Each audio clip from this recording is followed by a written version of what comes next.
You're watching BCTV, Brantford's community access station.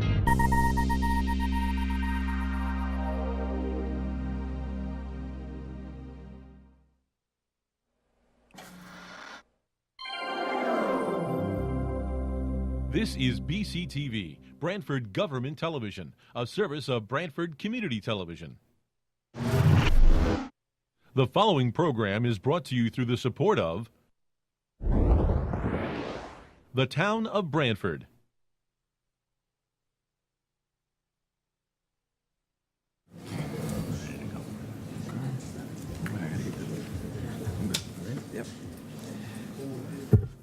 Okay, I'd like to call this meeting to order. The RTM will be convened on Wednesday, March 14, 2018, at 8 p.m. at the Branford Fire Headquarters, 45 North Main Street, to consider and act upon the following matters. Will everybody please rise for the Pledge of Allegiance?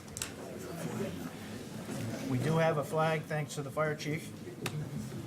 I pledge allegiance To the flag of the United States of America and to the republic for which it stands, one nation, under God, indivisible, with liberty and justice for all.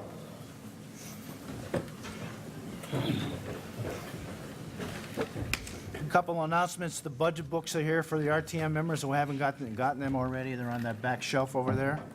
And I've been asked to announce that this meeting is on Facebook Live. Item number 1, roll call.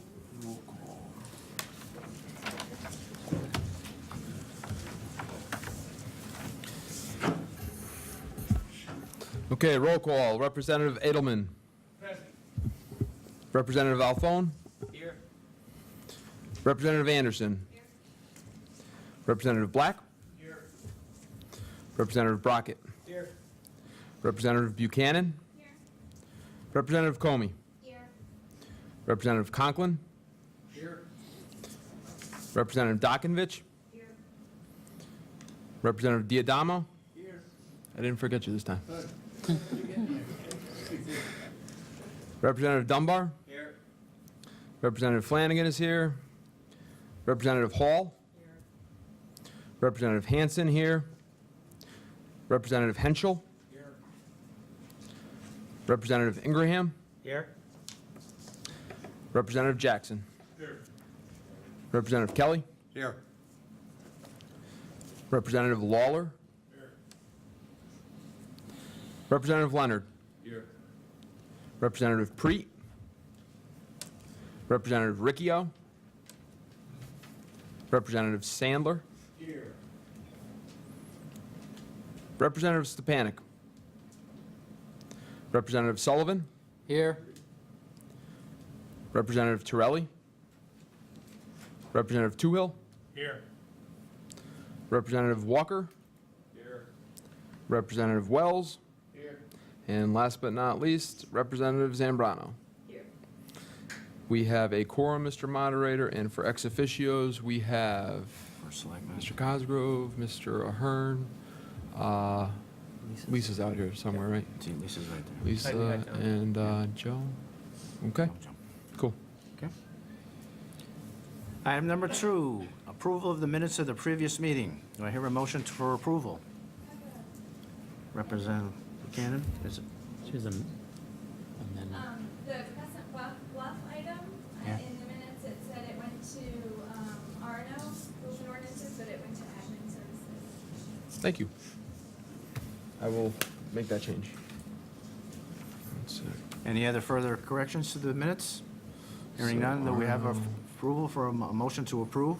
I'll second. Representative Rocket, seconded by Representative Sullivan. Any discussion? Hearing none, all those in favor, signify by saying aye. Opposed? Minutes are approved as amended. Yep. Now, item number 3, reception of communications, reports of committees, and citizens' petitions. I have one here that addressed for me from the Chairman of the Board of Finance, Joseph Moody.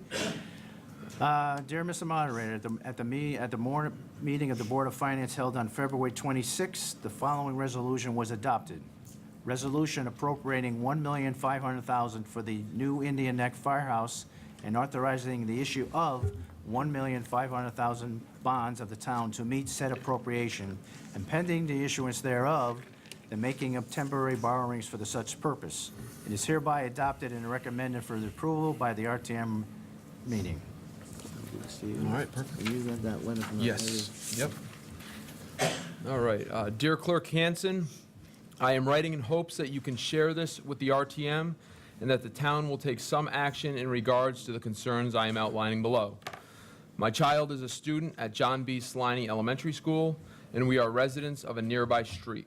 While the community house renovations are a welcome improvement, the actual process of construction is raising some concerns, particularly because of its proximity to the school. The first and main concern is that children from Sliney School play at the adjacent playground each day, directly next to a massive piles of construction debris. It would be great if there could be a barrier there, one that shield the children from dust and particles that may blow over. The town did provide a second metal fence, which is helpful in creating a little more space between kids playing and construction, but is insufficient. There is little that can be done about noise and traffic, but I think it would be important for the construction crew to have awareness and consideration of traffic patterns. Quote, for example, not parking big trucks around drop-off and pickup, or using the loudest of machines when kids are out using the playground. Additionally, we would appreciate a regular update on the construction project and what can be expected. I highlight these concerns, also mindful of the upcoming Walsh construction project. The town may have little other option than to carry out construction next to or within active schools. It would be important that the well-being of children around the construction zones be kept as a front and center priority during these projects. Thank you very much. Sincerely, Christy Cantu of 59 Harrison Avenue, Branford, Connecticut. Is this the same person from last time? No, that was a different person. That was, Selectman Cosgrove, you'd like to comment to that?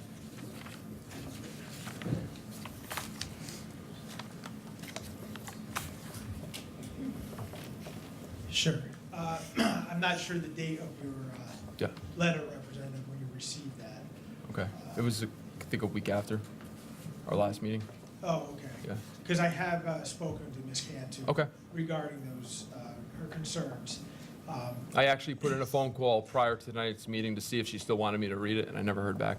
Okay. So. I just sort of for the public. And again, I think I've mentioned many times, certainly if there's constituents' concerns, I would urge each of you to share those directly to me rather than waiting for a monthly meeting. Something that should be addressed and is addressed, but I did speak to Ms. Cantu. We did talk about the fencing. There is a construction fence up. We did add another barrier to keep the kids who are playing on the playground a little bit further away from the site. However, we are gonna put up another 6-foot-high construction fence with the meshing along the basketball court and playground, just to have another level of protection. As I stated last month, and I'll state it again just for anyone who's watching, you know, certainly the site is closed in. We take all precautions as far as the abatement that occurs. That is a highly regulated activity that's overseen by inspectors, building department, Department of Health. So just to assure everybody that, you know, we are doing this. Next week there is going to be, I believe it's the 22nd, a public information meeting regarding the Walsh project that was mentioned. That'll be at the Walsh Intermediate School. I believe some letters went home. I believe they're going to also try to follow up and do some informational meetings right at the elementary schools too. But we'll go over the sequence of construction, particularly around phase 1 and what will be happening. So I just encourage parents and parents who will have kids going to the Walsh School next year should try to make an effort to attend. It's also going to be live streamed as well on the Board of Ed website. Thank you. That was your first correspondence that you read, right? Yeah.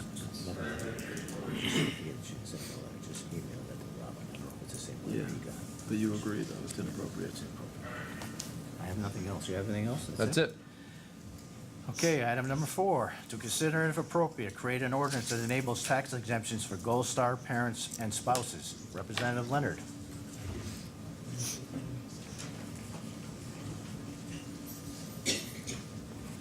Thank you, Mr. Moderator. Rules and ordinances met on February 20th on this matter. This is a proposed ordinance to enable tax exemptions for Gold Star parents and spouses. After continued discussion, the committee agreed to finalize the language and send the proposed ordinance to the town attorney for his evaluation. The committee voted to re-refer to respond to his approval of the language and vote at our next meeting.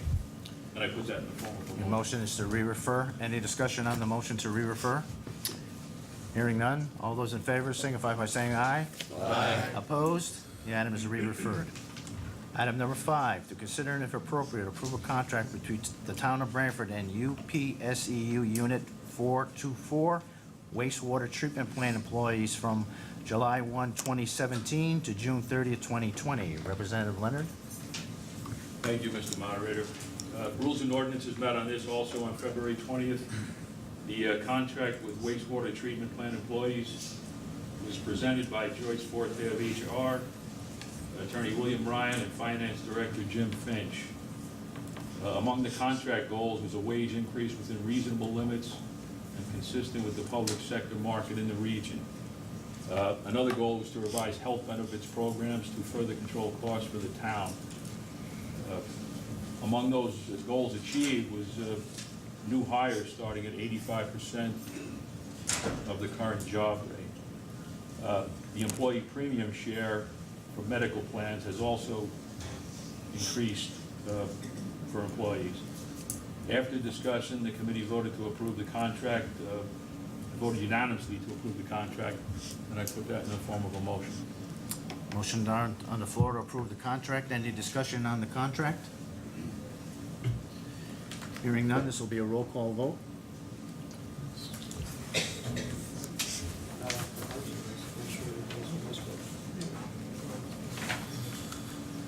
All right, that's agenda item number 5. Roll call vote. Representative Edelman. Yes. Representative Alphone. Yes. Representative Anderson. Yes. Representative Black. Abstain. Representative Brockett. Yes. Representative Buchanan. Yes. Representative Comey. Yes. Representative Conklin. Yes. Representative Dockenvich. Yes. Representative Diadamo. Yes. Representative Dunbar. Yes. Representative Hall. Yes. Representative Hanson, yes. Representative Henschel. Yes. Representative Ingraham. Yes. Representative Jackson. Yes. Representative Kelly. Yes. Representative Lawler. Yes. Representative Leonard. Yes? Representative Sandler. Yes. Representative Sullivan. Yes. Representative Toohill. Yes. Representative Walker. Yes.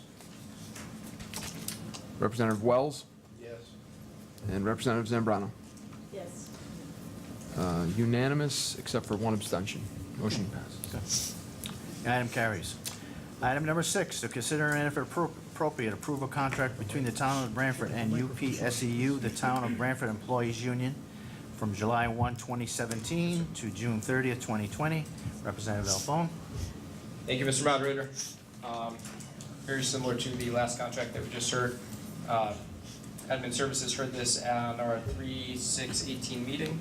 Some of the negotiation goals of the contract were to continue to address the rising costs of health insurance, to negotiate a wage increase in line with the market and other town of Branford employees, and to address workers' compensation language. There is a 2.5% wage increase retroactive to, or from July 1st, 2017, and then a 2.5% increase for fiscal years 2018 to 2019 and 2019 to 2020. There's also a increase in premium shares to the employees for health insurance costs. This did pass through committee with a 6-0 vote. I'd put that in the form of a motion. Motion on the floor to approve this contract. Any discussion on the motion? Hearing none, this will be a roll call vote also.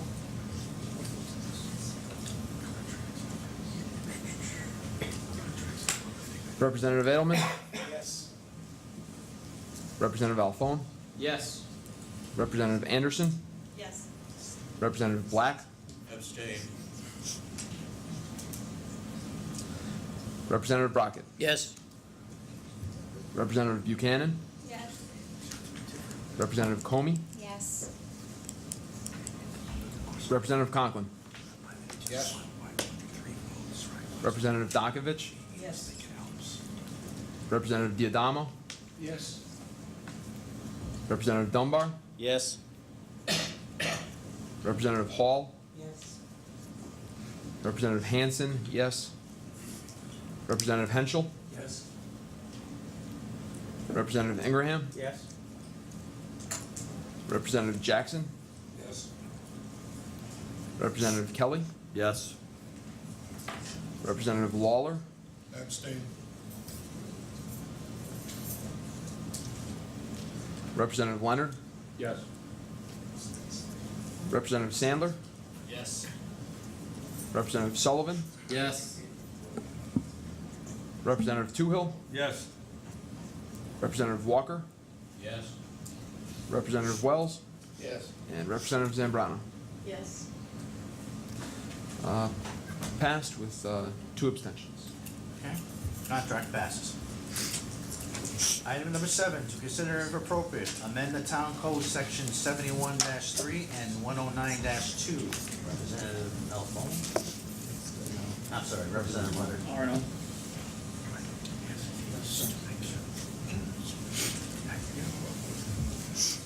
Thank you, Mr. Moderator. Item number 3 is a proposed amendment to the town code regarding appointment of commissioners to inland wetlands and planning and zoning commissions. The amendments would have addressed the nominating and appointment process. After presentation and discussion, the committee voted 4-3 to reject the proposed amendments, and I put that in the form of a motion. Motion on the floor to reject this item. Is there any discussion on the Representative Henschel? Reject or take no action? I'd just like to make a couple of points.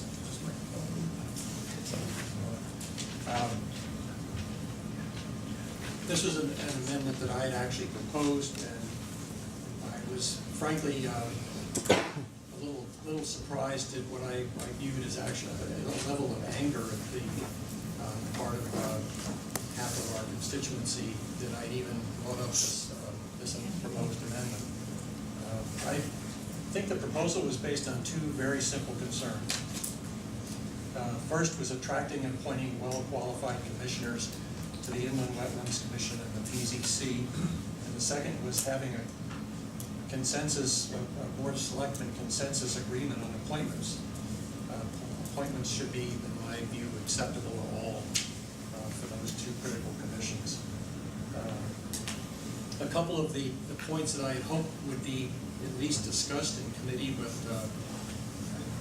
we really had very little discussion of the intent of this proposal. But it's my view that there should be a formal process for accepting nominations, which there currently isn't.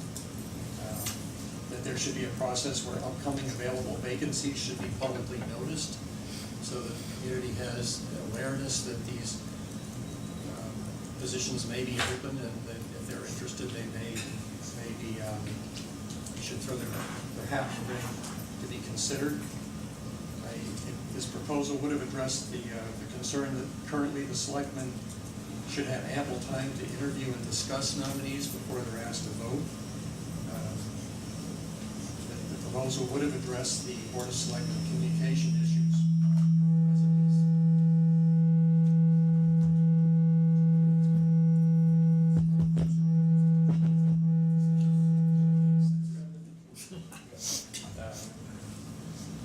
Somebody didn't like what you're saying. I know. Anyway, going on, there was I think a characterization that consensus meant controlled by veto. There are a lot of things that we do by consensus and that I think we agree should be decisions where everybody agrees together that a step or an action is appropriate. And I think that given the importance of these two commissions, we should have consensus on commissioners. Commissioners outlive very often. They'll outlive an RTM. They'll outlive an administration. Many commissioners spend a decade on a commission, dedicating themselves to the work that very difficult work of these commissions. We do have a precedent in the community for consensus on the Board of Ethics. There's a required consensus vote of the Board of Selectmen. These two particular commissions are land use regulatory commissions, and I think they take on a role and importance in the community that goes way beyond what a lot of the other commissions have. And it's, I think they have all of our best interest in having the best commissioners in the most universally accepted seatings on these commissions that's possible, because decisions are going to be made that affect the community for years and decades to come. Although I feel that some of these commissioners being lay people may be appropriate, on the other hand, having expertise that helps in these two particular areas certainly becomes important, because they have both legal and regulatory decisions that are made. As we've seen quite often, that comes back to affect and impact the town in the form of lawsuits, some of which are probably unnecessary. Furthermore, the town does invest a lot of time in training and certifications for these commissioners, and that shouldn't be lost on commissioners who either don't stay around for very long or don't show up to meetings, had to resign. So I think it was unfortunate that we at least didn't discuss this further. I frankly didn't expect that it would pass, but I did think that possibly some good discussion and maybe some resolutions it would be helpful to come out of it. Thank you. Okay, any further discussion on the recommendation from the Rules and Ordinance Committee?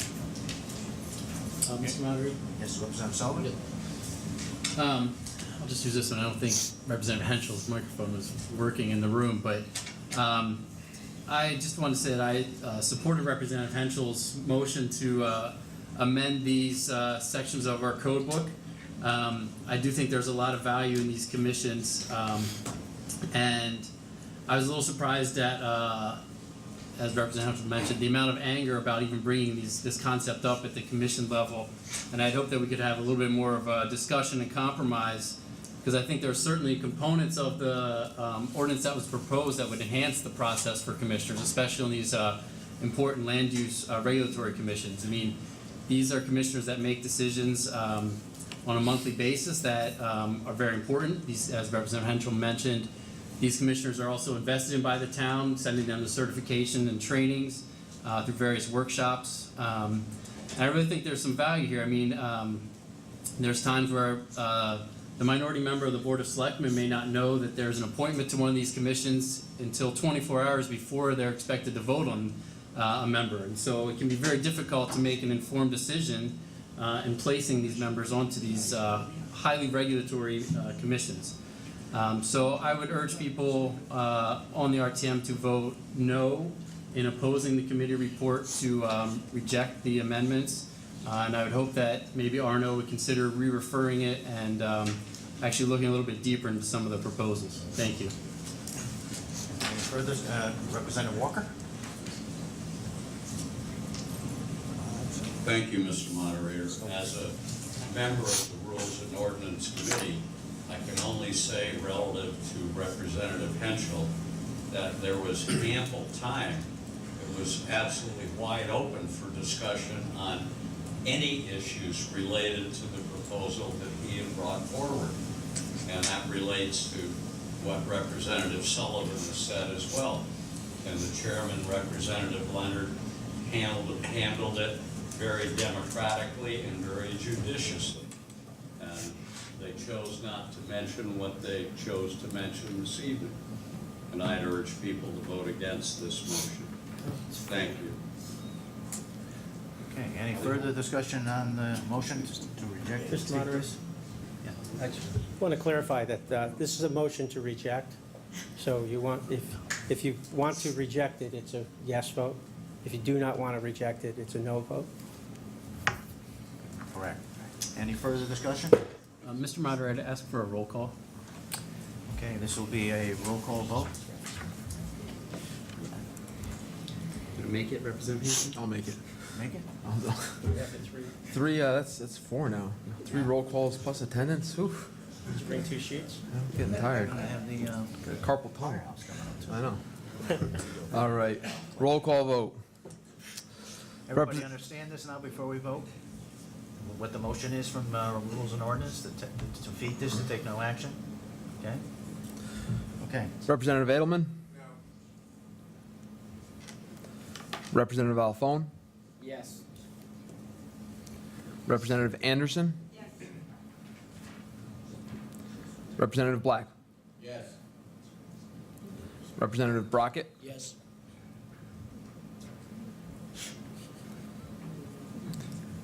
Representative Buchanan?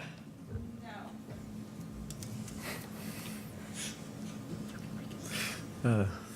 Representative Comey? No. Representative Conklin? Yes. Representative Dakovich? No. Representative Diadamo? Yes. Representative Dunbar? Yes. Representative Hall? Yes. Representative Hanson? No. Representative Henschel? No.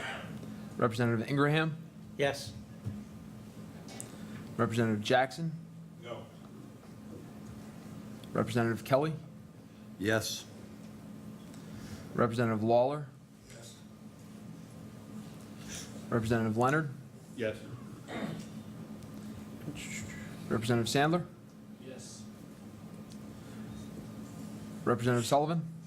No. Representative Toohill? Yes. Representative Walker? Yes. Representative Wells? Yes. And Representative Zambrano. Yes. Without counting it, I'm pretty certain that it passed. Defeated. Yeah. Well, it got defeated, but the motion passed. Yeah, the motion The passes. committee motion. The item has been defeated. Item number 8, to consider and if it appropriate, approve a resolution from the Indian Neck Fire Station Company Number 9 Building Committee for $1.5 million. Full resolution attached. Resolution appropriating $1,500,000 for a new Indian Neck firehouse and authorizing the issue of $1,500,000 bonds of the town to meet said appropriation, and pending the issuance thereof, the making of temporary borrowings for such purposes. Representative Conklin, you want to make a motion to 441 this? The committee did not meet on that, and then what I'll do is I'll turn it over to the committee to, Thank you, Mr. Moderator. Do I need the mic? Yes. It's Ways and Make Means. sure it's on, because it was off last time. It's Ways and Means, isn't it? Thank you, Mr. Moderator. Due to inclement weather, the combined committees could not hear this in committee, so I move that we waive 441. sorry, and vote this evening. I'll second that. Second, there's a second on that. Motion on the floor to waive Rule 441. It's been seconded. Any discussion? Who seconded it? I did. Ingraham? All those in favor signify by saying aye. Aye. Opposed? Okay. 1 no. Representative Jackson. Okay. Before the presentation starts, just a point of information, I understand there are some people here regarding the Parkside, but this is not reflected on Parkside. This pertains to the new firehouse down in Indian Neck, okay? So who wants to start? Chief Mahoney? Thank you. Thank you, Mr. Moderator. Thank you, representatives, for allowing us to. Yeah. Is it right here? Yeah. Can you hear me? No, you're good. Okay, You're good. Thank you, representatives, for allowing us to make this presentation to you tonight. On behalf of the Indian Neck Station 9 Committee, the Fire Commission, myself, and this is a project that started almost 20 years ago. It has really started taking on a life of its own in 2014, 2015, where we took some earlier conceptual drawings and moved forward. The building itself was built in 1911. It serves the Indian Neck area that goes approximately from Branford River south to Long Island Sound, east out to the Tilcon Bridge on Pine Orchard Road and Stony Creek Road, and all the way to the harbor in Pawson Park. It's a densely populated area. This dedicated group of volunteers have been doing this for almost 100 years in this station. Many of them are represented behind me tonight. And it also interesting fact that a lot of the career members have started in this particular station, including former Chief Ahern and Assistant Chief Heffernan, and certainly Commissioner Massey. So I'm going to I also want to say I had the opportunity to speak with a lot of you personally, and I thank those that came down to Station 9 seeking information.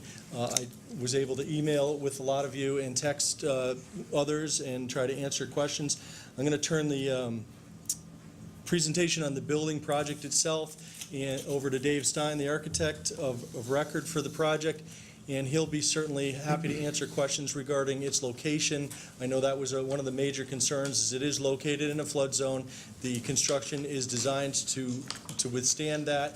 And, you know, afterwards, I'll be happy to answer whatever other questions the representatives may have. So, Dave Stein. Great. Thank you, Chief. Again, my name is David Stein. I'm a principal with the architectural and engineering firm of Silver Petroselli and Associates. A nice opportunity for us to be back. We designed this building, so we don't rarely get the opportunity to present in a building that we did design.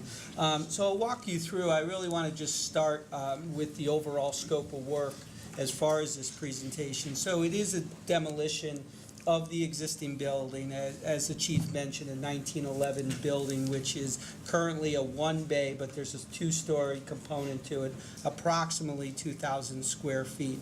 The new structure that we will be designing will meet the current codes. The building in 1911 obviously was built more like a residential home than the way that we would build a building, a firehouse for today. So the intent is for it to stand.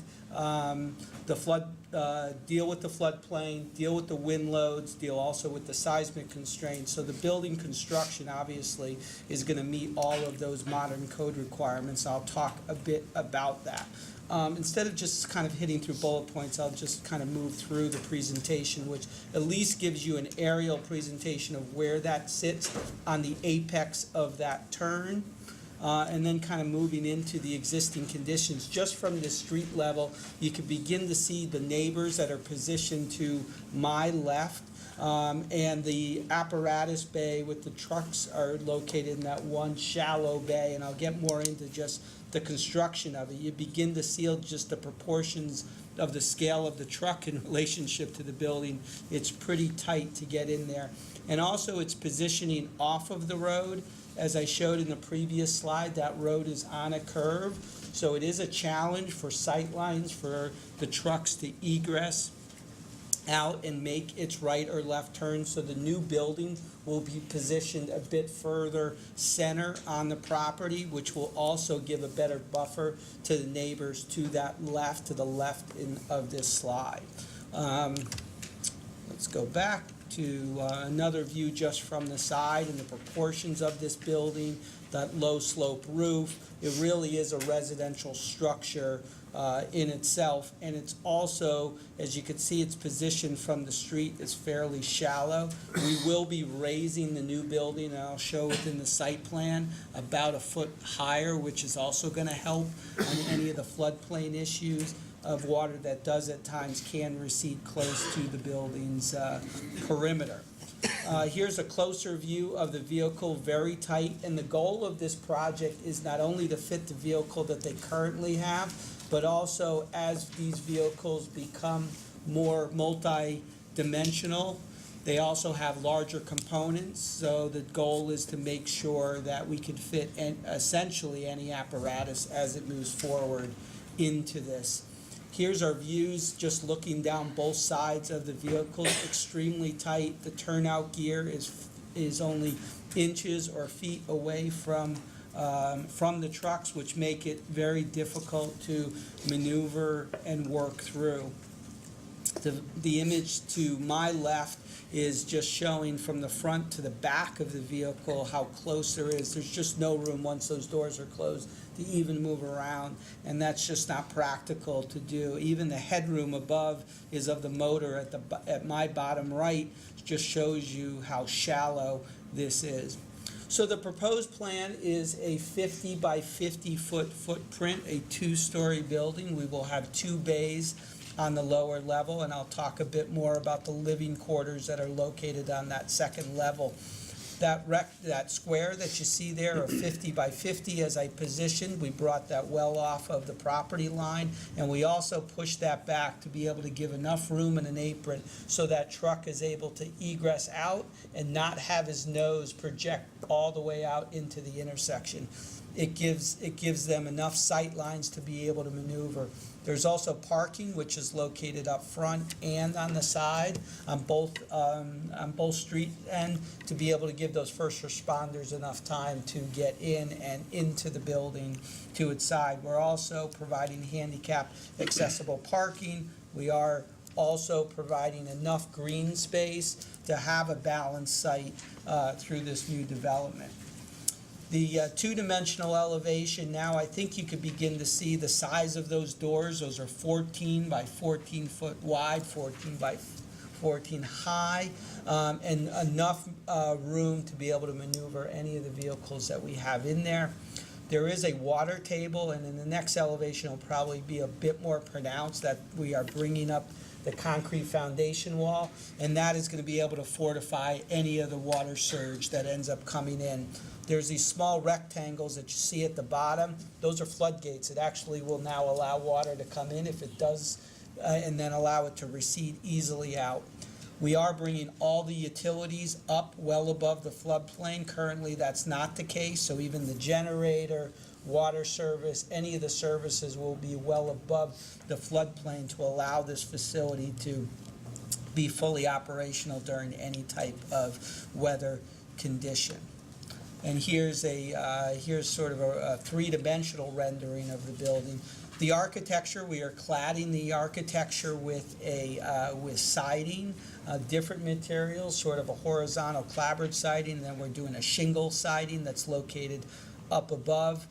There is a pitched roof with asphalt shingles. We're trying to give this building as much of a residential feel and scale to the neighborhood as possible. That's an architectural challenge when you're trying to make a firehouse a house, but I think we're achieving that through just the windows, the doors, and so forth, and the siding to just try to bring it to a residential scale as best as possible. In this view, you begin to see that concrete water table. We are planning to clad that in some type of stone material that will give it a better rusticated base than just exposed concrete. Here's a floor plan. Again, it's a 50 by 50 foot space. The vehicles could easily fit within inside. The side entrance is really our main entrance to the building, which you see those double doors. That enters us to a vestibule and a stairwell that makes us up to the second floor. This building does not have an elevator. It's not required to have an elevator because of its use, because it's just generally based on the personnel that will be located there. There will be room for their turnout gear, any of their additional storage, hose storage, and other equipment. There's room for that to be fit within. The second floor, and I'll talk a bit more, our original plan was to fully fit out the second floor with bunks, an office space, and a living quarters and kitchen. But as we began to go through the overall budgets, we knew we were creeping up pretty high. So we did some value engineering, and we are fitting out the space with a men's and women's room, which is required by code. There will be a mechanical room, there will be a janitor's closet, a mop sink, and the space will be generally fit out as an open space and adaptable for any further expansion that may be needed, such as bunks or such, but it still will be a usable, occupiable space. We're just not fitting it out in the way that we were originally planning to in its first concepts. These are two side-by-side images. Originally, we looked at putting in an elevator. We met with the state of Connecticut, received an interpretation that was not required. That saved a considerable amount of money on the project. We also were going to create a mezzanine within that structure to the left of the stairs. And the image that you see to the right shows the contemplation of breaking up that upper floor into various spaces for bunks and offices and a day room and a kitchen and some other storage. So maybe in the future that's something that could happen, but currently the way this designed, they'll be able to easily function with the space as it's fit out. This is just a general itemization of the budgets.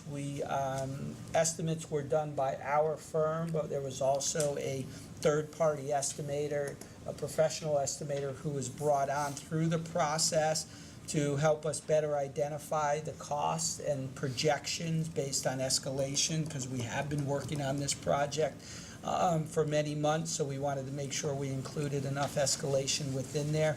And essentially, as you see, the design fees, the demolition of the structure, advertising and projected bonding costs, the construction of the facility, along with a project contingency of around 7 to 8%, which we feel is healthy, gives you that total project cost of 1.5. The STEEP grant, which is currently in place and able to be accessed once we have full approvals and meet through all of those dates. Our plan of construction, if this project does move forward, would be to move into the construction document phase. Right now, these drawings are at a conceptual level and still will need to go through land use approval and so forth. And to start construction within June. We anticipate that could bring us all the way to the end of the year. We want to make sure that we can do that so we don't deal with winter conditions and so forth. So that's kind of the overall view of the project, and we'll turn it back for questions.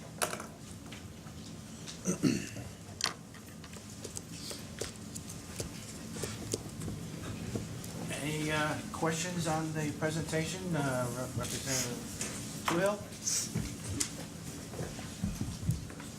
Thank you, Mr. Moderator. Just a question on the grant, the STEEP, S-T-E-A-P. What does that stand for? And is it a state grant, sir? Yes, it's a small town economic assistance program grant.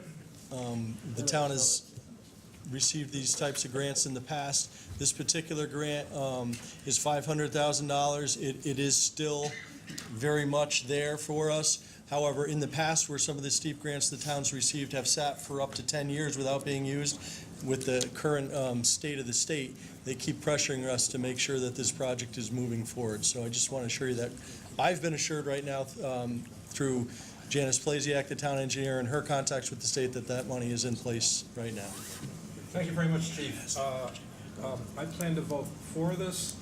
I think that the old firehouse, I believe that it really served us well, but I mean, it's long overdue to get something else down there. So thank you very much for the efforts that you put into this project. It's going to be great. Thank you. Thanks. And before we get into any more questions,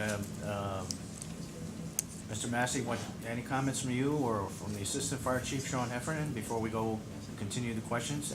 Guys have any No, I comments? think that Representative Toohill said it. It's a well-needed building that's required down here now. Sean, any comments? Just that this is a project that has started back in 1996. And it's been bounced around for that many years. And our volunteers down Indian Neck, throughout our whole town, but down Indian Neck, have been very patient and working out of a very difficult situation.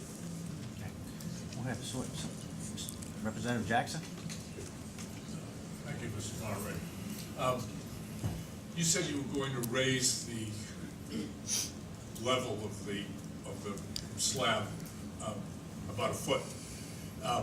What happens to the road that's outside?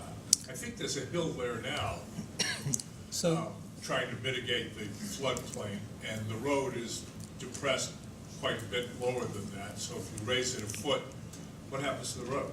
So the way I understand it is the road is also, there's a separate project that will be happening just down the road in itself, and through that portion will be raised, and there will also be crowned, and then our project will sort of feather in and follow in through that. But essentially what we're going to be doing is we're going to raise our slab, but we're going to be pitching back towards the road. Yeah. It's very disconcerting to me. It's kind of my profession also, to see a bunch of vents around the wall of the building to let the water in and out. Seems to me like when you get to that point, you say, wait a minute, what are we doing here? This is the kind of thing you would do in my neighborhood in Short Beach, for example. There are people who live in the floodplain, and when they've wanted to remodel their houses, they pick them up a story and they put flood vents around it, and of course you can't have anything on the ground. We're going to have hundreds of thousands of dollars worth of fire engines on the ground, but I assume they can be moved in the event of a big storm. But it doesn't sit right with me that we build a firehouse from which we must then move the fire engines in case there's a storm, because they won't be able to deal with the area. And it has, I don't know, maybe I'm just not quick on the uptake. I know we need a fire station. I've been looking at this thing for 40 years. Obviously, it could use some redoing, and obviously the equipment that we have now won't fit in this building. So I'm not arguing against the fire station. I'm arguing against this 441 deal where, just like the senior center, I wasn't here for the Walsh Intermediate School, but these things kind of like are thrown at us. This is the first I've really, I've seen a drawing, but this is the first I've heard of it. And it just seems like there are ways that we could be conserving energy with this firehouse. I'm truly concerned about the cost, about $333 a square foot for essentially a garage with a couple of bathrooms in it.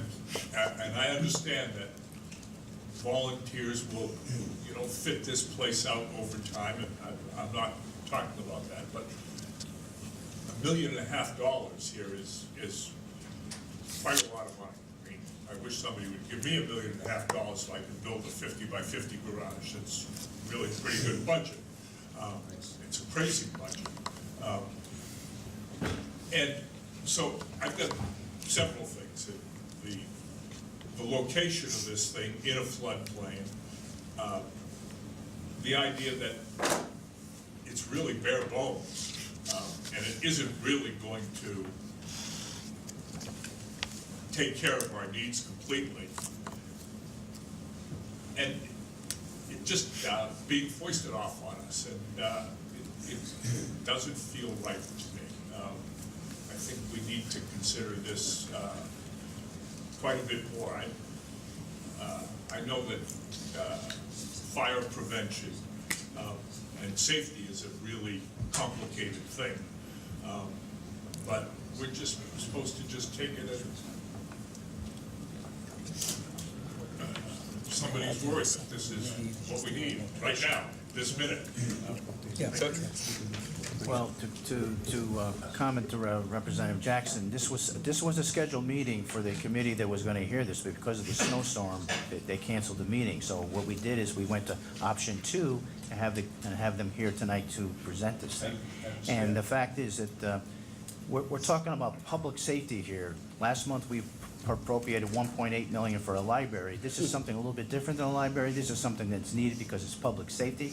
So I think the figure of 1.5 million, of which 500,000 is coming back, we're only talking $1 million. I think public safety takes a precedent. Mr. Jackson, I just wanted to make you aware that there were many public meetings regarding this. Many of the individuals in this room on the RTM attended these building committee meetings and learned a lot about this project prior to tonight. I'm sorry this is the first time that you've heard about it, but there have been public meetings and those agendas have been public. Okay, any other questions or concerns? Representative Dunbar? Just have a question.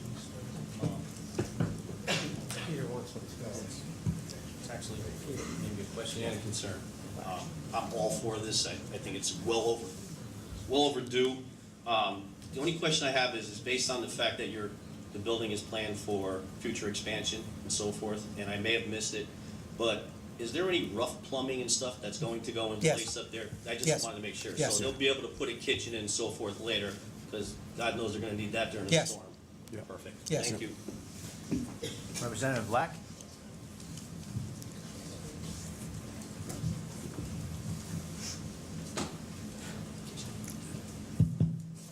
Thank you, Mr. Moderator. Through you, just to address Representative Jackson's concerns. I mean, I have been following this project too closely, but this has got to be at least the fourth, if not the fifth presentation. This is essentially the same presentation that was given to the Board of Finance recently. I've seen many iterations of this project, and I can't say I've really been trying to follow it. There've just been that many presentations over the past year or so of this project.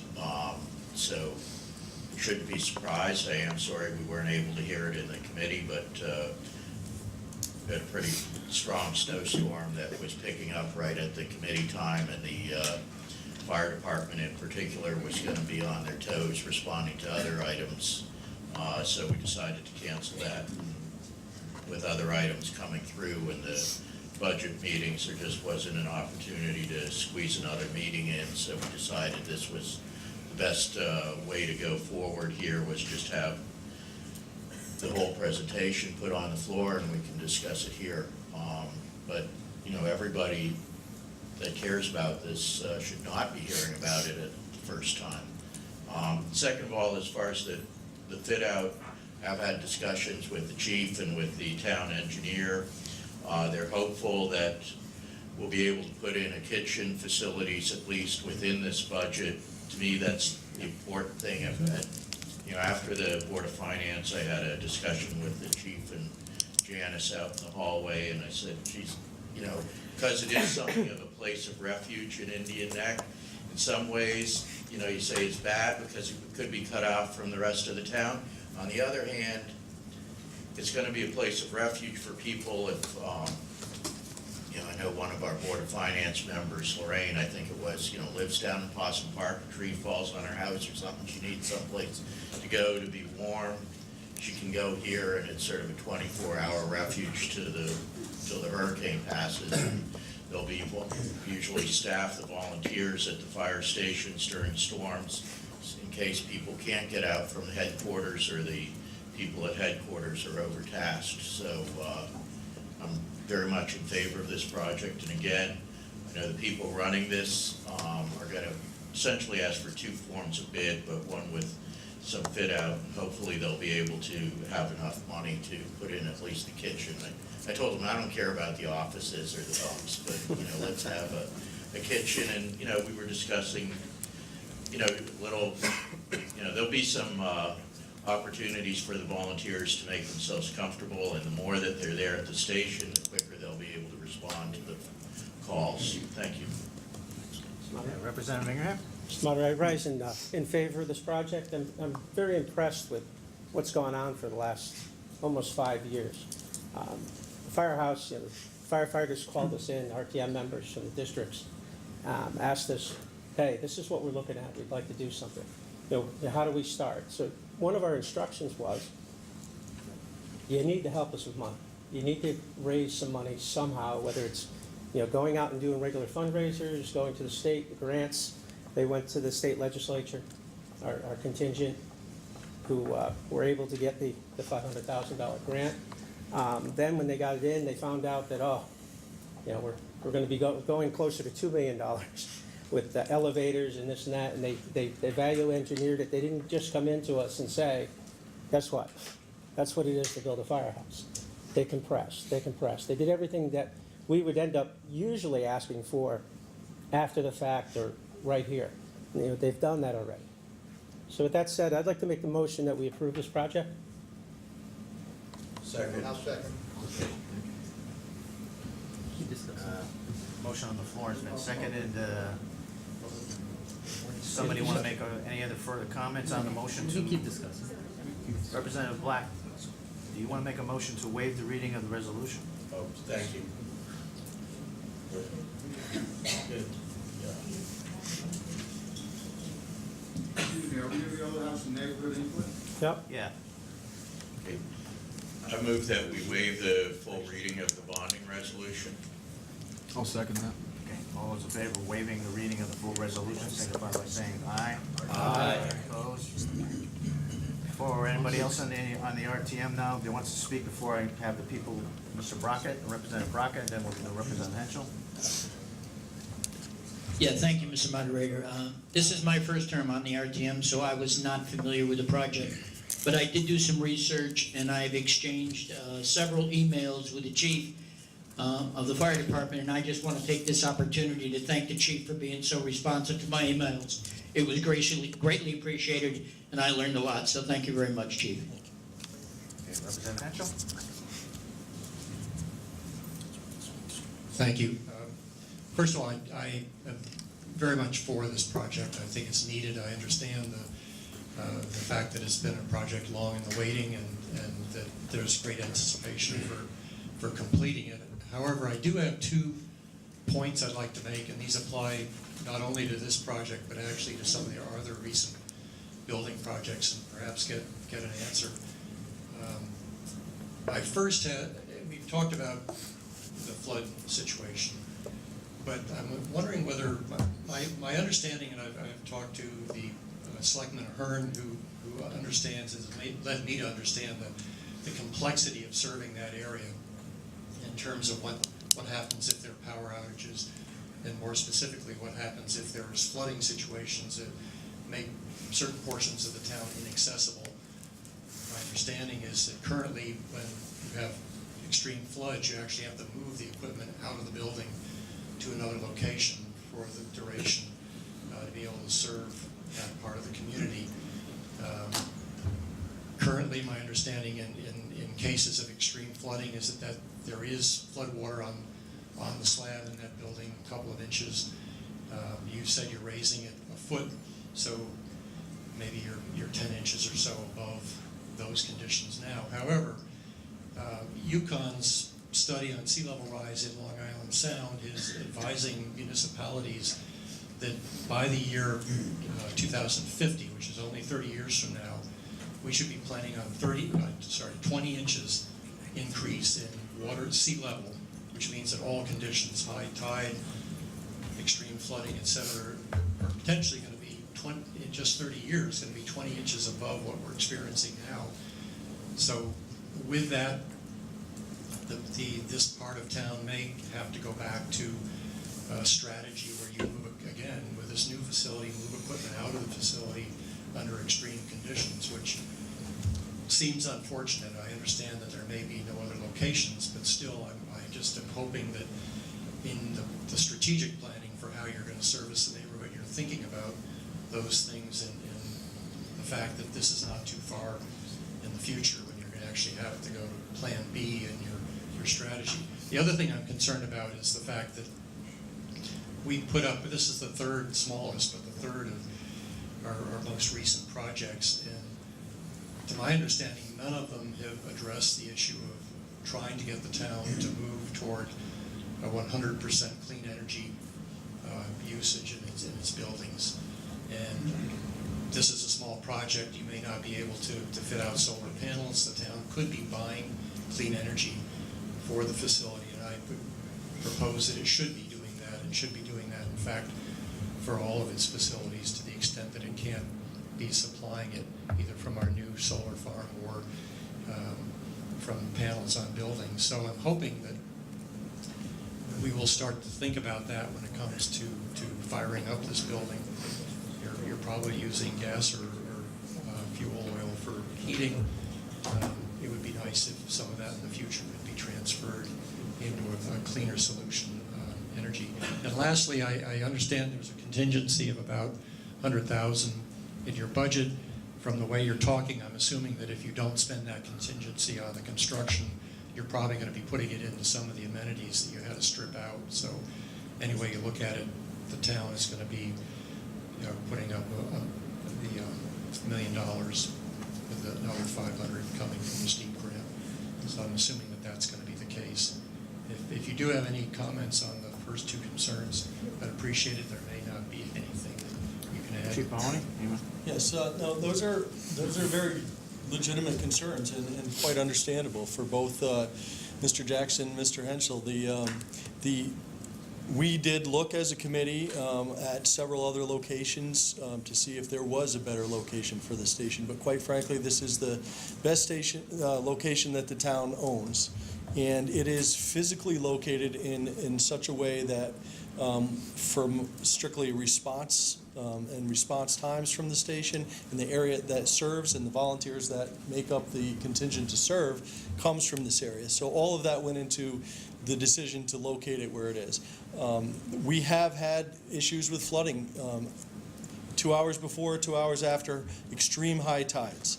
And when we've had to move the apparatus out, it's not strictly because of the flood water at the station. See, that fire engine could easily move through several inches of flood water without damaging it. We already bring it up here. We have a device. We rinse all our things just from you get more damage driving on the state roads with salt these days than we would in this particular situation. But one of the reasons we do move it out is because that area does tend to become an island on both not only the area commonly known as Pawson Park, but also getting cut off at Sybil Creek, so that the response to that whole area of Pine Orchard is possibly cut off as well. So we strategically, and only has happened during the most extreme weather, most recently hurricanes Irene and Sandy, where we've had to move the apparatus out to cover areas because we knew that they were going to cut off. So if something happens during that time where it's going to get cut off, we at least had some form of fire protection and rescue service already on that side of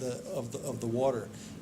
So the water that we have got in there, it has mostly been a couple of inches at extreme high tide, and usually as a result of other vehicles moving it through, moving the waves into the building. So, it's if there was a better way, I think we would have done it. But I think operationally and certainly strategically moving into the future, that we've done what we can to mitigate the issue of flooding at this location.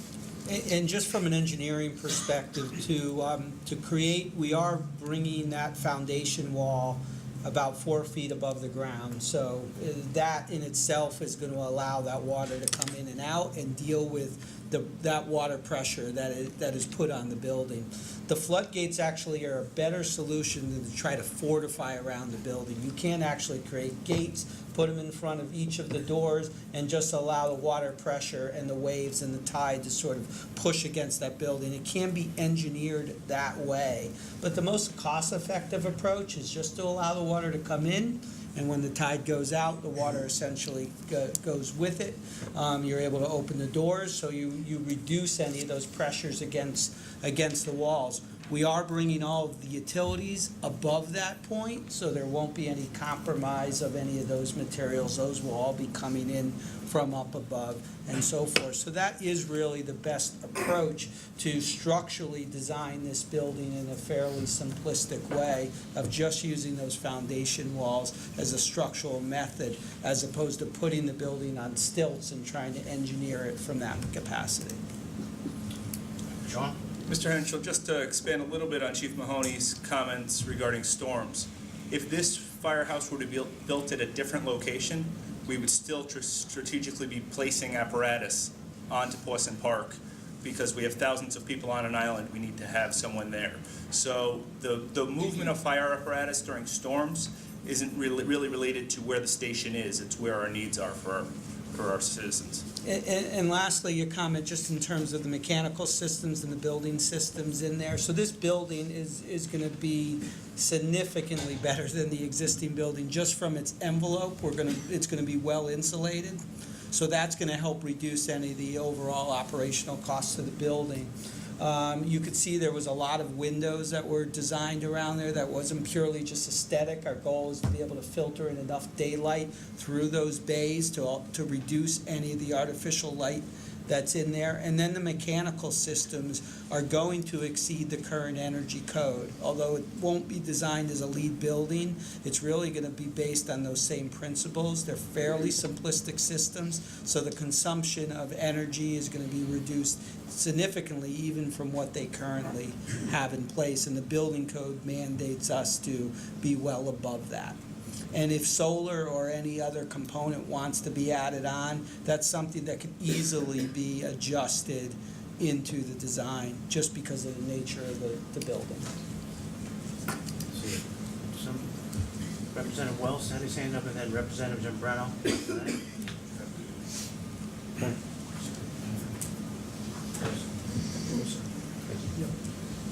Thank you. I want to rise in support of this project. I think it's overdue and necessary down there. And I think they've done an excellent job in first finding about getting the grant, second, making the building fit into the neighborhood in addition to meeting better needs than it certainly will now. Also, I'd like to thank all y'all for what you do. If you've ever been in a fire and seen a fire truck coming, I mean, that's the best feeling in the world, and it's you know, we take it for granted a lot of the times, but it's a very necessary thing, I can assure you.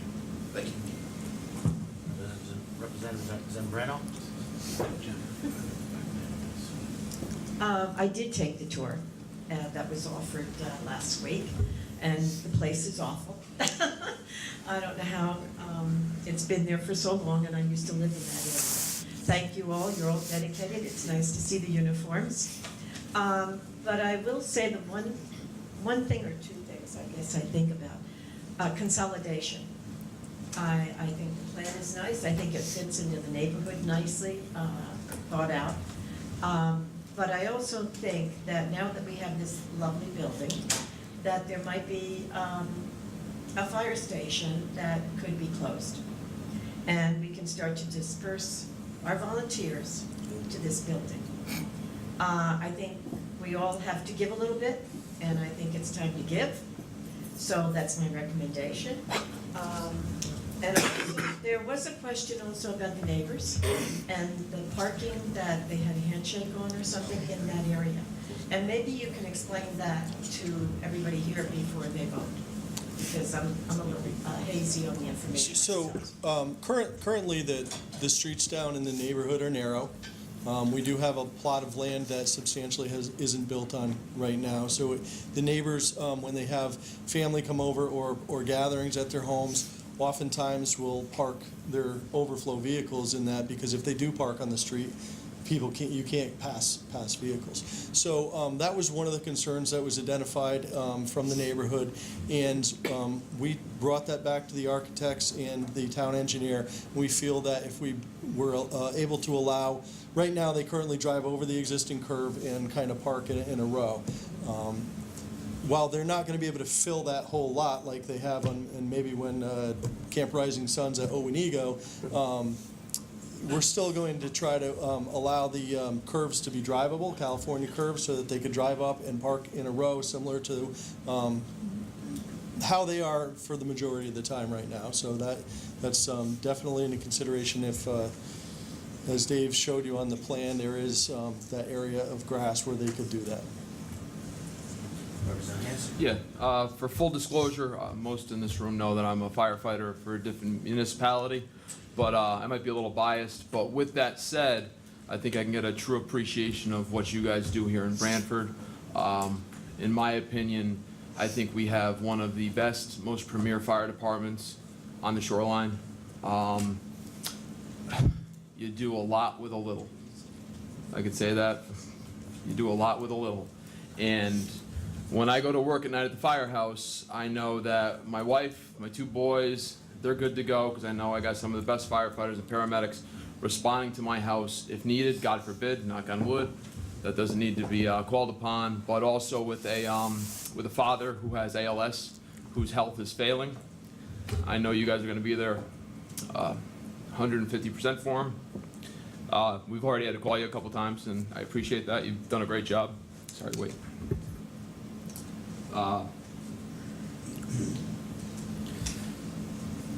But with that said, this is long overdue.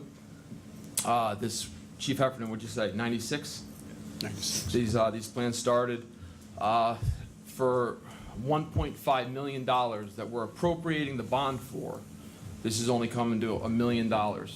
Knowing how other fire departments run in this state, what the monies that have been spent on substations, satellite stations, whatever you want to call them, this is really $1 million to get a brand new building over there.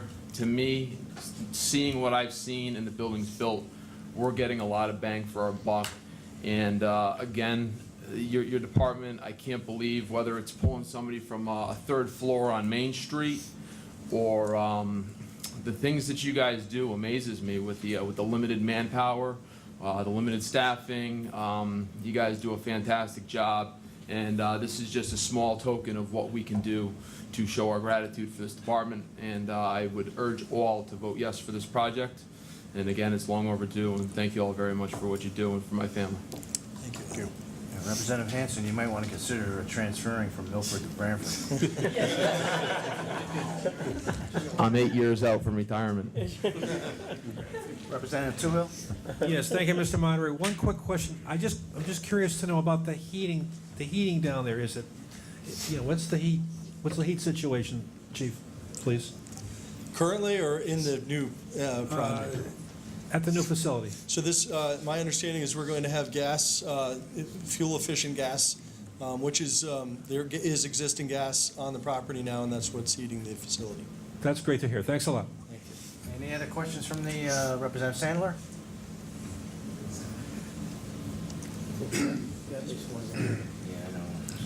David, can you tell me, would there be a generator associated with this project? Yes, there currently is a generator now, and there will be a generator with the new. Will it be possible to have charging stations for the neighborhood so they don't have to go inside to charge their phones and their computers and all those vital necessities of life?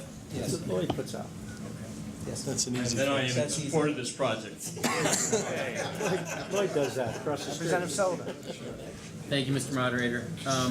First of all, I'm glad to see that, we are all aware that sea level rise is occurring, and as Representative Henschel mentioned, the projections are looking pretty dire, so I'm glad that those considerations are being taken, and the 1 foot rise of the building is a nice step. I do have a question. You mentioned looking at other properties and how that would affect response times if you're outside of that area. That made me think about a question of how will this project affect response times when the building is actually not there for that area of town? As if we were not to. No. The project's approved, the building's demolished. Oh, temporary hit. So we are in the process of developing contingency plans to keep Engine 9 in the neighborhood, just at a different location. So right now, it's looking like on Block Island Road is where we're going to more than likely put Engine 9 in a temporary, secure location during the more temperate months. And that's why, we'd like to start the project as early as possible so we're wrapped up before winter. Chief, do you want to expand on that? Yeah, I think that we've looked at that extensively, and based on our conversations with Mr. Stein, that we could be weather tight before it gets cold. So to at least get the apparatus back in, we're looking at the sewer treatment plant. It's got a secure perimeter there, and that we'd be able to leave it there, and it would not impact either the response to the station for our volunteers dramatically or our response into the district. Great, thank you. Okay, any other questions from the RTM? If not, anybody from the public would like to speak to this item? Yes, You? Come forward and identify yourself.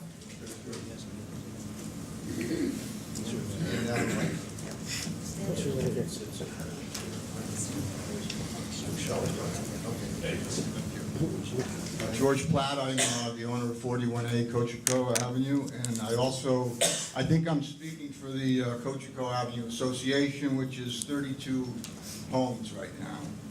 And the parking situation was a major concern. I appreciate what the chief said about the parking.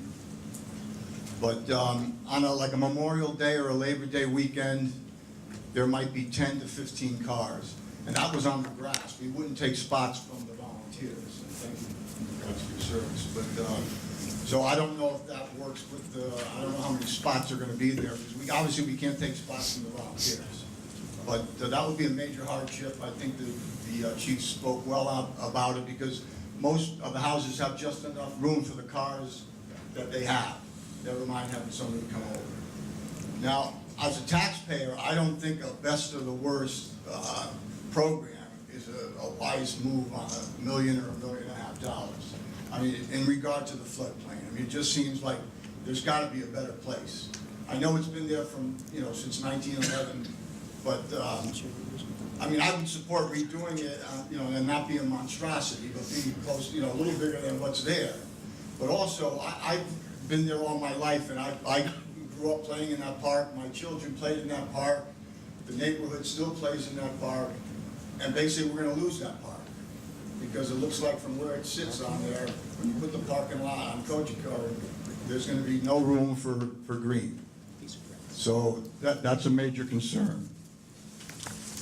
And I think that is basically it for me. But I think, it just seems like it's too big. From the neighborhood perspective. I mean, we're only 32 homes, but we've enjoyed that place and that green area all our lives, and we'd like to keep it. Okay, anybody else wishes to speak to this item? Come forward and identify yourself. Sorry, sir, what was your name? Sir? What? George Platt. George Platt? Yeah, 41 Twitchy. Hello, and thank you for an opportunity to speak before this group today. Before I address my comments, I just want to say I totally agree with the feeling Will you everybody has. identify yourself and your address? Vincent Faracelli, Autumn Ridge Road, Branford, and I don't have a title, I'm just a taxpayer. That's the big one. I'm here just to give an opinion, and you folks need to make the decision. I just want to give you my thoughts on it as a taxpayer.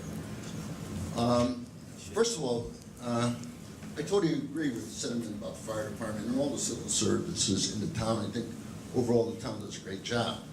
I personally had need of my residents this summer for need of the emergency services of the fire department, who helped my wife, who had a slight accident, and thank God with their help everything came out right, so things are good. So, I really appreciate that. A couple things happened that got me thinking about one thing, and that's the overall spending in the town. I was part of the community when all the conversation was going on about this great state-of-the-art facility that was built here. I think it's a great facility, and I think it's something we all can be proud of. There were pros and cons. Are we spending too much money? Could we have done it for less? The concern was the expenditure. But it's done, and I think it's a tribute to the community. Recently, I had the opportunity to be at a meeting where we were discussing the expenditure for the library. I think there's a $5 million addition there going on. I know when the town's only participating in part of that, but it's still an expenditure. Now we're talking about $1 million here. And I just want you to think about the fact that we're talking about millions here, millions there, millions here. Pretty soon it gets to be real money that we're spending. So, I just hope, and I gotta believe, I have the confidence in this group, that you give me really solid thought that is this an expenditure we want to incur.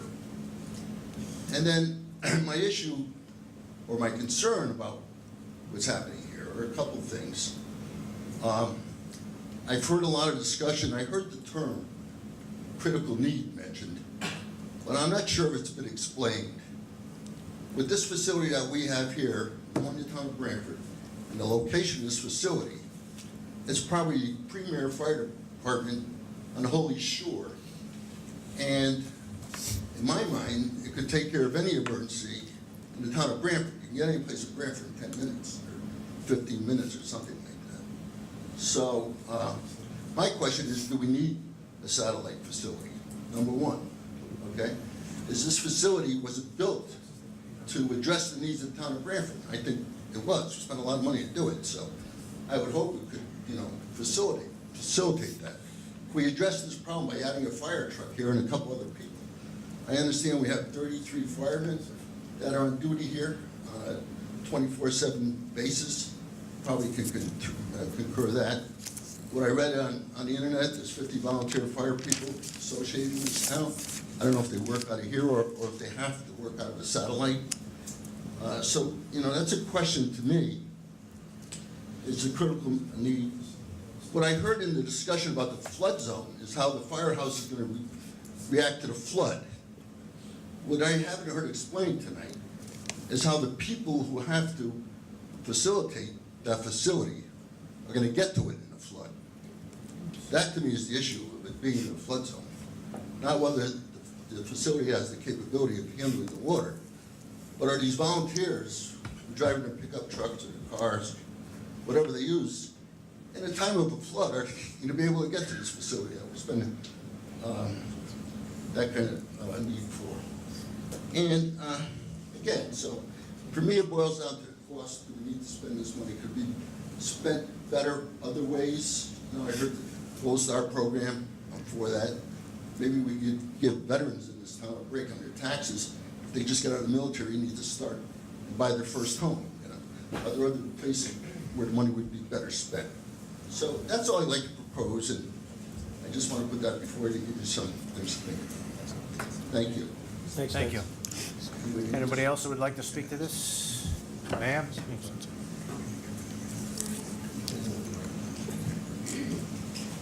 Hello, my name is Debbie Platt, and I live on Cochico Avenue, right at the top of the street.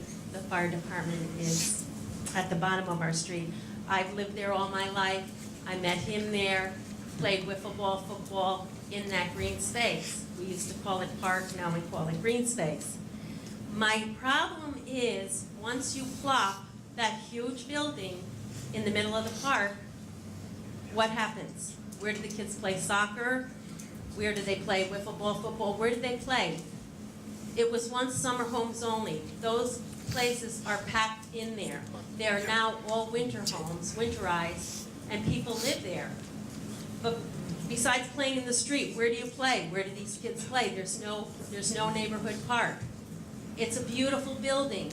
What they're doing is wonderful. Volunteering to keep us safe. Wonderful. I have no problems with that, but it's huge.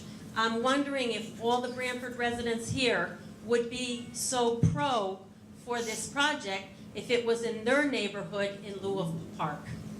Would you like a park eliminated in your neighborhood to plop a firehouse? So think about that. I mean, I appreciate all the work, all the planning. It's a beautiful place. But again, you are plopping it on green space. You're plopping it in a park. We will never get that space again. And the cottages are already the houses are already so crammed in there. This was one relief area where kids, adults, anybody could gather and have some recreation. And now it's gone. And the other thing that I'm confused about is it's a volunteer fire department, or is there plans for this somewhere down the road to make it a permanent, paid fire department? Because I'm hearing of kitchens and beds. It sounds like a really nice clubhouse, but do we need that for volunteers? I mean, I appreciate what they're doing. I mean, I volunteer also, but it seems awfully lavish for a volunteer fire department. I mean, the bunks aren't there, you took them out, but, technically it's like a little dormitory. but in my head, that is for a paid facility. You know, so again, I laud everybody for all the work and everything, but again, once you take that space away, you can't. And just, when you're voting, think of this in your neighborhood, taking away a park. Thank you. Yeah, I just had, first I had a question. I was never aware that there was a park down there. Maybe I'm, Yes, it was a park, and when we were young, actually had swing sets down there and everything. It was a park. and where's the park? Park is in, yeah, There's grass right behind where the you're firehouse. blocking the fire Oh, department. the grassed area behind The it? grass. Oh, Yeah. okay. The lawn there. That's it. Okay, anybody else want to speak to the item? Thank you. Matthew Gielan, I live at 4 Cochico Avenue, so I'm basically the neighbor, in essence, the neighbor of the firehouse. And I can speak to the fact, just echoing what Debbie said, that grassy area gets a lot of use from neighborhood kids. Most nights during the summer when I come to work, there's a football game or some other activity going on there. There isn't a lot of space in that area. Houses are right on top of each other. So you're taking away one of the few open spaces in that area for the kids to use. I have 2 little kids. I would like them to be able to utilize that. And we do use it for parking as well, and I appreciate that being addressed, because there is no on-street parking on Cochico Avenue, in many of the streets in that area.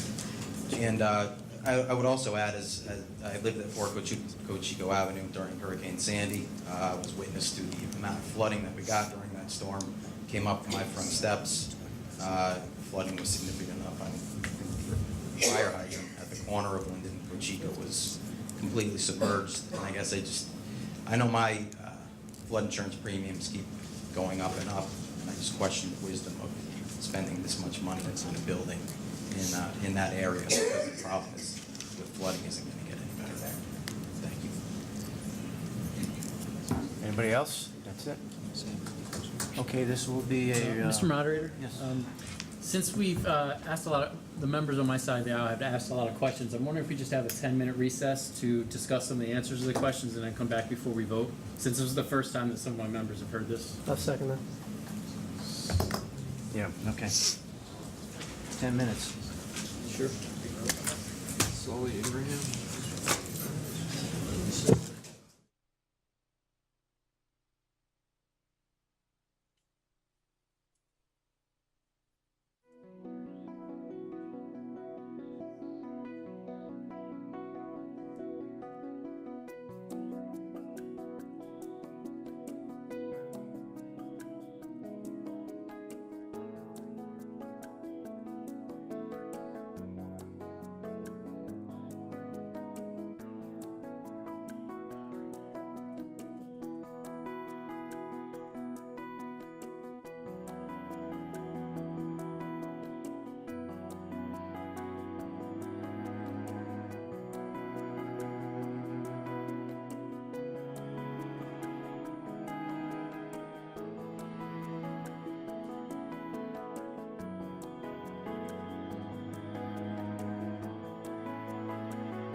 Being able to afford it and what your position is on the project?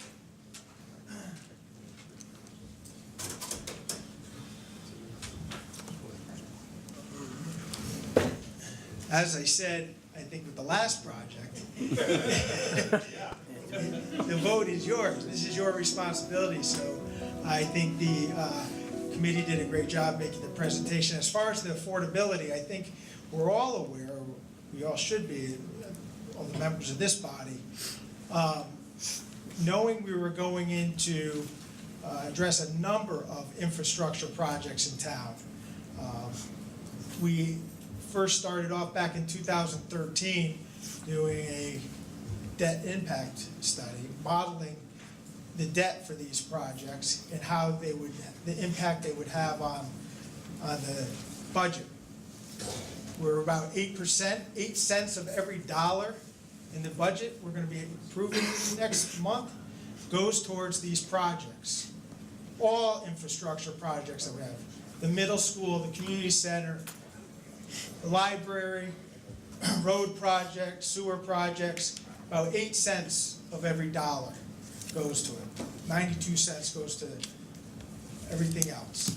And we are modeling this so we can sustain that level as we pay off these projects. So as far as the impact, the affordability, I think we've had, since 2013, updated again in 2015, a presentation done, as well as looked at as we go forward again by next year. I don't see the spike or the overall significant impact to the budget. Okay, if there is no further questions or concerns on this, this will be a roll call vote. Okay. Representative Edelman? In favor, yes. Yes. Representative Alphone? Yes. Representative Anderson? Yes. Representative Black? Yes. Representative Brockett? Yes. Representative Buchanan? Yes. Representative Comey? Yes. Representative Conklin? Yes? Representative Dokovich? Yes. Representative Diadamo? Yes. Representative Dunbar? Yes. Representative Hall? Yes. Representative Hanson, yes. Representative Henschel? Yes. Representative Ingraham? Yes. Representative Jackson? Yes. Representative Kelly? Yes. Representative Lawler? Yes. Representative Leonard? Yes. Representative Sandler? Yes. Representative Sullivan? Yes. Representative Toohill? Yes. Representative Walker? Yes. Representative Wells? Yes. And Representative Zambrano? Yes. Mr. Moderator, that is unanimous across the board, yes. This project has been approved unanimously. Thank you. Thank you all.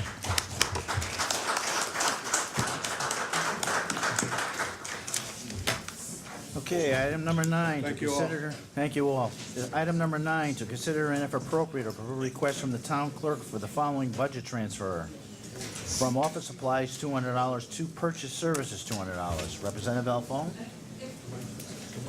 Thank you, Mr. Moderator. Admin Services heard this at our 3/6/18 meeting. This transfer is to cover the repair of a typewriter that is used for vital documents by the town clerk's office. Things such as birth certificates and marriage licenses. There was funds available to cover the repairs in the town clerk's budget, but because the repair is not considered an actual office supply, a new line item was created, and we're just transferring money into that new line item to cover the repair. This was approved by committee with a 6-0 vote. I put that forward in the form of a motion. Motion on the floor to approve this transfer. Any discussion? Aye. Oh, sorry. No? Representative Dumber? All those in favor signify by saying aye. Aye. Opposed? Transfer passes. Item number 10, to consider and if appropriate, accept Crescent Bluff Avenue as a town road. Representative Alphone. Thank you, Mr. Moderator. Again, we did hear this at our March 6th meeting. Several residents did speak on the history of the road. They shared some of their frustrations with the current situation. But because the RTM has no authority to acquire land, and because of the ongoing litigation involving Crescent Bluff, the committee decided to take no action on this. The motion was approved to committee with a 6-0 vote, and I put that forward to the full body. Motion on the floor to take no action on this item. Any discussion? Mr. Moderator. Representative Sullivan? Yep. As became apparent at the Admin Services meeting, I just wanted to add a point of clarification that probably the most appropriate body for citizens in that area that are in this dire situation, if they want to get updates, they could go to the Board of Selectmen meetings in the future? Correct. Yes, it would be more appropriate. The Board of Selectmen would have the authority to acquire land or actually initiate that process. Thank you. Representative Brockett, you have your hand up? Yes, I did. Thank you, Mr. Moderator. I would move that this matter be referred to the Selectman's office.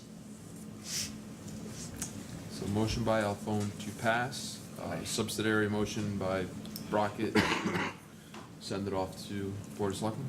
The motion was made for what, no action? Take no action. No action. Oh, what did I say? Yeah. Oh, sorry, to pass, I'm sorry. Yeah. Okay, I'll so, second Representative Brockett's motion. okay. So what is he doing? Amending? Yeah, I guess he's amending the committee report to, not to take no action, but to send it to the Board of Selectmen. Okay, there's an amendment to the main motion to send this to the Board of Selectmen. And there's a second on that? What you said? Representative I seconded Black? it. Okay, any discussion on that? Representative Black? Yeah, first of all, on the land acquisition, we are the ultimate authority on acquisition or sale of land, but it is not appropriate for us to take any action on this because it is in litigation right now. And as far as the Board of Selectmen, they're by state statute, they handle claims against the town and litigation, so it's already with the Board of Selectmen and they work with the town attorney. I don't think that the second motion is necessary. That's the guiding authority with the Board of Selectmen by state statute. Thank you. And Representative Toohill? Yes, thank you, Mr. Moderator. At the Administrative Service meeting that Chairman Alphone just mentioned, we did hear from our first selectman, James Cosgrove, and he told us that he is working on this situation, that it is the town's position that it's a town road, and he's working on it, and he has been working on it, but as it's been said, it is in court.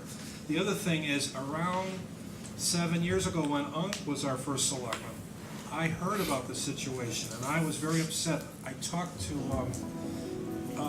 somebody that lives on that road. His name is Sessa, and he told me all about the huge legal fees that all the residents paid there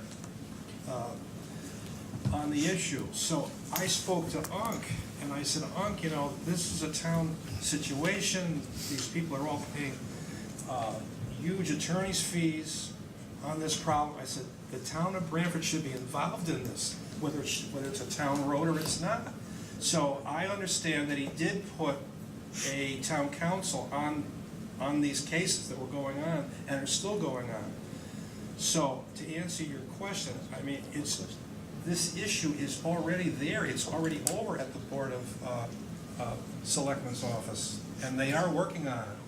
But, because it's in court, it's a very slow process. Thank you. Still want your amendment to go? Representative Brockett, you still satisfied with your amendment? Yes. You want to withdraw it or do you want to continue? No, continue with the amendment because Okay. All right, It's that's just a the, letter that's going to the first selectman's office along with the litigation. Okay. Any further discussion on the amendment that's been offered by Representative Brockett? All those in favor of the amendment signify by saying aye. Aye. Opposed? No. No. Okay, so, show of hands. All those in favor, raise your hands. Opposed? All right, the amendment is defeated. We're back to the main motion of taking no action. Any further discussion on that? Hearing none. All those in favor signify by saying aye. Aye. All those opposed? Aye. Yeah, the no action portion of it carries. This will now come off the call. Item 11, any other business come before the RTM? Hearing none, Representative Dunbar, do you want to make a motion to I adjourn? think Mrs. Comey had, or Representative Comey, sorry. Okay. Come on. He wants to get, come on. Careful, gentlemen. And my answer is the same No, as he's it was like, last I'm week. just, Thank you, Mr. Moderator. I just wanted to share some insight, to share an opportunity, to take this opportunity to share with everybody a pattern of behavior that I've noticed regarding the use of emails and social media and various other implementations and tools for communications, and that I feel that we as elected officials should have a fairly rigid standard of conduct in our official capacity as the representatives here for town of Branford. And we should be cautious when emailing or developing surveys or using polls on Facebook, or I think that a lot of those things can be easily misinterpreted, and that somehow it was developed within this body or within, say, another body in town. I mean, there was a survey of which went out based on some other education stuff. I think we all received it, and the way it was written, it looked as though we are administering the survey, and because of who it came from, it could be misleading. Is the we us? Is it members of the RTM? Is it the town? Is it the Board of Ed? Is it the Branford Public Schools?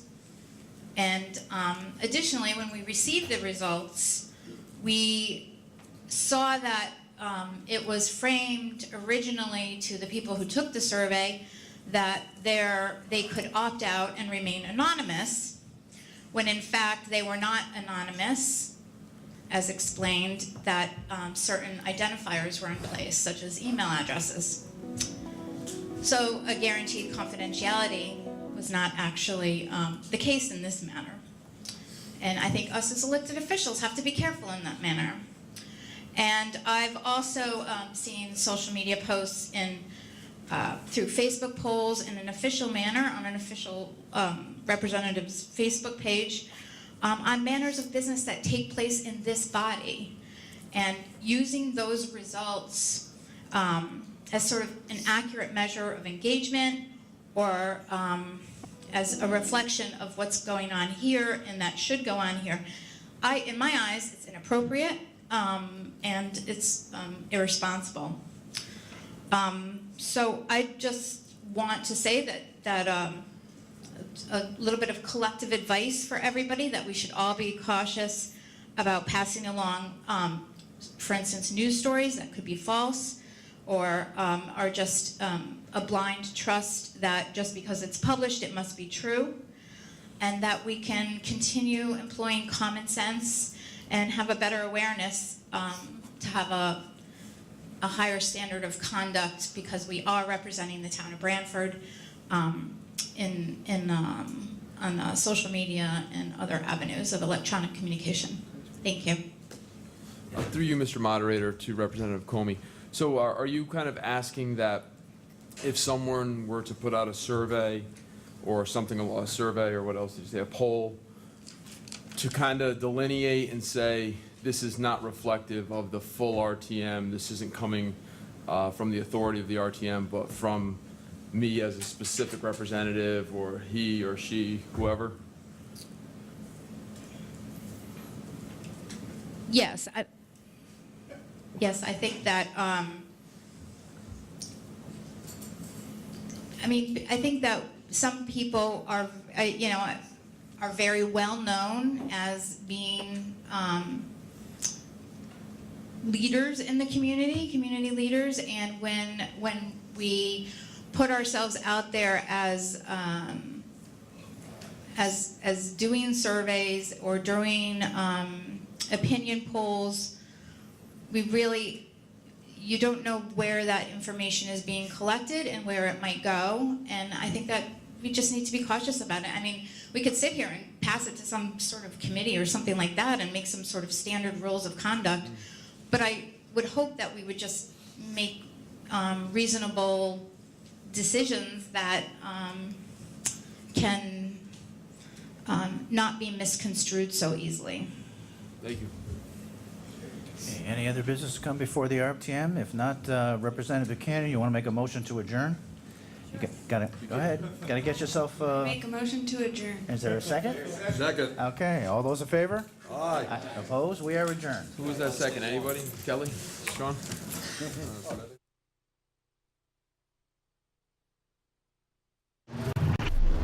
The preceding program was brought to you through the support of the Town of Branford.